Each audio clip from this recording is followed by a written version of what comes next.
Hello students, welcome to रोशन की class YouTube channel. दोस्तों, आप सभी का आज की इस वीडियो में एक बार फिर से बहुत बहुत स्वागत है। आज से यहाँ पे मैं लेके आऊँगा आप लोगों के लिए साइंस की छोटी छोटी क्लासेस, जो कि आपकी 2-2 4-4 मिनट की होंगी, लेकिन एक एक क्लास आप लोगों के लिए इंपॉर्टेंट होगी। हर क्लास से आपको एग्जाम में देखने को यहाँ पे मिलेंगे क्वेश्चंस, तो 2-2 4-4 मिनट की वीडियोस देख लिया करिए। एक एक चीज़ यहाँ पे आप लोगों के लिए इंपॉर्टेंट लेके आऊँगा। तो आज की वीडियो जो मैं पहली वीडियो स्टार्ट कर रहा हूँ, उसमें मैं आप लोगों को पीएच स्केल के बारे में बताने वाला हूँ। नाम सबने सुना होगा। ये क्वेश्चन इस तरीके से आता है कि यहाँ पे जैसे टूथपेस्ट का पीएच मान कितना होता है, या फिर ये इसका पीएच मान 8 है तो ये अम्लीय है या क्षारीय है। पानी का पीएच मान कितना होता है, इस तरीके से क्वेश्चन आपको एग्जाम में देखने को मिलते हैं। तो पीएच मान से आज यहाँ पे वीडियो में देखने वाले हैं सारी चीज़ें, यहाँ पे एक एक चीज़ यहाँ पे डिस्कस करेंगे, जिससे अगर इस टॉपिक से कोई भी क्वेश्चन पूछता है एग्जाम में तो आप लोग क्वेश्चन का आंसर आराम से दे लें। तो चलिए स्टार्ट करते हैं वीडियो। और वीडियो अगर आप लोगों को अच्छी लगे तो प्लीज़ वीडियो को लाइक करिएगा, और ऐसी वीडियो देखने के लिए रोशन की क्लास यूट्यूब चैनल को सब्सक्राइब कर लीजिए। तो स्टार्ट करते हैं। देखिए, सबसे पहले अगर आपसे पूछ सकता है कि पीएच का फुल फॉर्म क्या होता है, तो वैसे बेसिकली यहाँ पे देखेंगे तो पीएच के फुल फॉर्म को कहते हैं पोटेंशियल ऑफ हाइड्रोजन। काफ़ी जगहों पे आप लोगों को पोटेंशियल की जगह पे पावर ऑफ हाइड्रोजन देखने को मिलेगा, लेकिन जो मेन इसका फुल फॉर्म होता है वो है पोटेंशियल ऑफ हाइड्रोजन।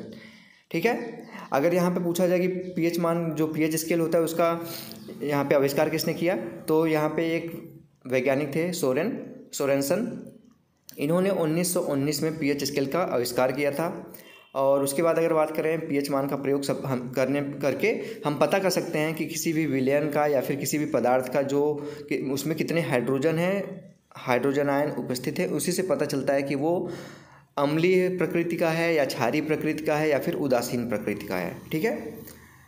नेक्स्ट अगर बात करें तो यहाँ पे यदि किसी विलयन का पीएच का मान, यहाँ पे कैसे पता करेंगे कि वो अम्लीय है या क्षारीय है या फिर उदासीन है। अगर किसी भी विलयन है, कोई भी विलयन है, कोई भी घोल है, अगर उसका पीएच का मान 7 से कम आता है तो क्या होगा, वो अम्लीय प्रकृति का होगा।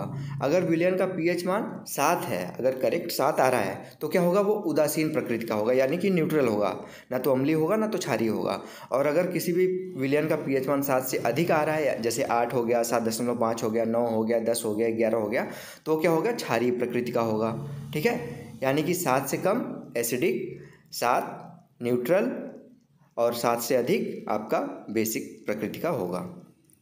अब यहाँ पे देखेंगे कि पीएच स्केल में यहाँ पे अगर पूछता है आपसे कि कहाँ से कहाँ तक मान होता है, तो पीएच स्केल में 0 से लेके 14 तक के अंक होते हैं। होते तो अनगिनत हैं, असंख्य होते हैं, लेकिन जो हमको पीएच मान निकालने के लिए दिया जाता है, जो स्टैंडर्ड है, वो 0 से लेके 14 अंक के बीच में होता है। अगर यहाँ पे बात करें कि अगर ताप बढ़ाते हैं, यानी कि हम टेम्परेचर इंक्रीज करते हैं, तो क्या होगा, पीएच मान पे कोई असर पड़ेगा कि नहीं पड़ेगा। तो अगर जब हम टेम्परेचर को बढ़ाते हैं, ताप को बढ़ाते हैं, तो पीएच का मान घटता है, यानी कि पीएच की वैल्यू घटेगी, यानी कि क्या होगा, वो अम्लीय प्रकृति की होती जाएगी। ठीक है। आगे बात करें नेक्स्ट पॉइंट, तो अम्लीय वर्षा में अगर बात करें, जो पानी बरसता है, अगर वो अम्लीय वर्षा है, तो अम्लीय वर्षा में जल का पीएच मान 5.6 से कम होता है। यानी अब अभी मैंने आपको बताया कि 7 से कम होगा तो किस प्रकार का होगा, अम्लीय प्रकृति का होगा। तो यहाँ पे जो अम्लीय वर्षा है, उसको नाम से आप देख रहे हैं अम्लीय वर्षा है, तो उसका जो पीएच मान होगा वो 7 से कम होगा। यहाँ पे बता दे रहा हूँ मैं कि 5.6 होता है, काफ़ी जगहों पर 5.5 भी देखने को मिलेगा, लेकिन एग्जैक्ट 5.6 होता है। इस जल के फलस्वरूप जब वो पानी गिरता है तो नदी में गिरता है, कहीं कहीं गिरता है, और नदी में भी गिरता है, तो क्या होता है, नदियों का जो जल होता है वो भी अम्लीय हो जाता है, उदासीन नहीं रहता। जब अम्लीय हो जाता है तो उसमें जो जीव जंतु होते हैं, जलीय जीव होते हैं, उनको भी ये हानि पहुँचाता है। ठीक है। तो ये इंपॉर्टेंट पॉइंट थे। अब हम यहाँ पे कुछ इंपॉर्टेंट यहाँ पे पीएच मान देखेंगे कि एग्जाम में डायरेक्ट पूछ लेता है उन सबका कि पीएच मान क्या होता है। कुछ अम्लीय देखेंगे, कुछ क्षारीय देखेंगे। तो यहाँ पे अगर बात करें, सबसे पहले अम्लीय कौन कौन से, यानी कि एसिडिक यहाँ पे कौन कौन से हैं, तो सबसे ज़्यादा अगर पूछता है कि सबसे ज़्यादा अम्लीय प्रकृति का कौन सा विलयन होता है, तो यहाँ पे हाइड्रोक्लोरिक अम्ल होता है। ठीक है। दूसरे नंबर पे है एक, जिसका यहाँ पे हाइड्रोक्लोरिक अम्ल का जो अगर पूछे पीएच मान तो 0 होता है, यानी कि समझ सकते हैं 7 से कम, यानी कि 0 से स्टार्ट होता है 14 तक, तो 0 सबसे ज़्यादा है यहाँ पे अम्ल के लिए बोला जा रहा है। तो हाइड्रोक्लोरिक अम्ल का सबसे ज़्यादा यहाँ पे पीएच मान होता है अम्लीय प्रकृति का। दूसरे नंबर पर है बैटरी अम्ल, H2SO4 जिसको कहते हैं। यहाँ पे इसका पीएच मान होता है 1। एप्पल यानी कि सेब या फिर सोडा, आपका जो पीते हैं आप, यहाँ पे उसका pH स्केल का परमाणु होता है 3। अचार जो आप खाते हैं उसका pH मान होता है 3.5। टमाटर का pH मान होता है 4.5। ताज़ा दूध का pH मान होता है 5। यानी आप देख सकते हैं कि ताज़ा दूध जो होता है वो भी अम्लीय प्रकृति का होता है। और मानव लार जो हमारे मुंह में बनता है, जिससे हमारे खाने को पचाने में मदद मिलती है, उसका यहाँ पे pH मान होता है 6.5। अब यहाँ पे उदासीन की बात करें तो शुद्ध पानी का अगर बात करें, अगर यहाँ पे प्योर वाटर है तो उसका pH मान होगा 7, यानी कि उदासीन होगा। अब क्षार की बात कर लेते हैं तो ब्लड प्लाज्मा जो होती है, जो हमारी खून की प्लाज्मा होती है, उसका pH मान होता है 7.5। टूथपेस्ट जो हम ब्रश करते हैं उसका pH मान होता है 9। खाने वाला सोडा जो हम लोग खाते हैं, जिसको हम कहते हैं बेकिंग सोडा एक तरह से, तो उसका pH मान होता है 9।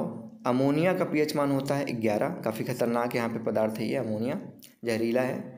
नींबू पानी का pH मान होता है 12। जैसे आपको अभी एग्जांपल के लिए मैं बता दूं, जैसे आपको अगर गैस बन रही है, एसिडिक आपके पेट में ज़्यादा हो गया, एसिडिटी हो गई है, तो क्या कहते हैं, सब कहते हैं नींबू पानी पी लीजिए। तो नींबू पानी क्या होता है, वो होता है क्षारीय प्रकृति का है। देखिए 12 है यहाँ पे, क्षारीय प्रकृति का है, और अच्छे क्वालिटी में क्षारीय प्रकृति का है। 14 तो मैक्सिमम होता है, 12 भी कम नहीं है।